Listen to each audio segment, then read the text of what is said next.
जिल्हा रुग्णालय येथे जागतिक ध्यान दिनानिमित्तानं कर्मचाऱ्यांच्या मानसिक आरोग्य, तणावमुक्ती व कार्यक्षमता वाढीसाठी ध्यान शिबिराचं आयोजन करण्यात आलं। दैनंदिन कामकाजातील तणाव व ताणतणाव कमी करून सकारात्मक दृष्टिकोन निर्माण व्हावा या उद्देशानं आयोजित शिबिराचं उद्घाटन जिल्हा शल्यचिकित्सक डॉ. चारुदत्त शिंदे यांच्या हस्ते करण्यात आलं। यावेळी अतिरिक्त आरोग्य संचालक वैद्यकीय डॉ. योगेश चित्ते प्रमुख पाहुणे म्हणून उपस्थित होते।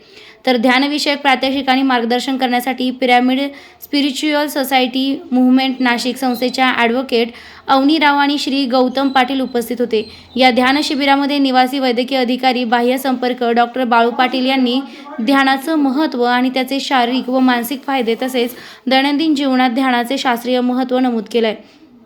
त्यांनी आयुष विभागाच्या मार्गदर्शक सूचनांप्रमाणे जागतिक ध्यान दिनाचं आयोजन आणि मनशांतीप्रती आधुनिक आरोग्यशास्त्र विषयक गरज आणि व्याप्ती यांविषयी संकल्पना विशद केल्या आहे। तर श्रीमती ॲडव्होकेट अवनीराव यांनी जिल्हा रुग्णालयातील कर्मचाऱ्यांच्या अहोरात्र चालत असलेल्या कार्यपद्धतीचं कौतुक केलेलं आहे। या उपक्रमास अतिरिक्त जिल्हा शल्य चिकित्सक डॉ. निलेश पाटील, तालुका आरोग्य अधिकारी डॉ. शैलेश निकम, मुख्य प्रशासकीय अधिकारी श्रीमती नीता पाटील, रुग्णालय अधिसेविका श्रीमती अनिता भालेराव, परिचारिका महाविद्यालयाचे प्राचार्य माळी, रुग्णालय विधितज्ञ श्रीमती ॲडव्होकेट सुवर्णा शेफाळ, जिल्हा रुग्णालयातील वैद्यकीय अधिकारी, परिचारिका, प्रशासकीय कर्मचारी तसेच इतर कर्मचाऱ्यांनी उत्स्फूर्त प्रतिसाद नोंदवला आहे।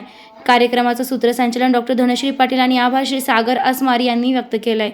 जागतिक ध्यान दिनानिमित्तानं आयोजित ध्यान शिबिरासारखे उपक्रम कर्मचाऱ्यांच्या मानसिक स्वास्थ्यासाठी उपयुक्त असून कार्यस्थळी सकारात्मक वातावरण निर्माण करण्यास मदत करतात। अशा कार्यक्रमांच्या आयोजनासाठी रुग्णालय प्रशिक्षण नेहमी आग्रही असते। डॉ. चारुदत्त शिंदे, जिल्हा शल्य चिकित्सक नाशिक। रोखोक पोलीस टाइम्स न्यूजसाठी मुख्य संपादक योगेश घोलप, नाशिक।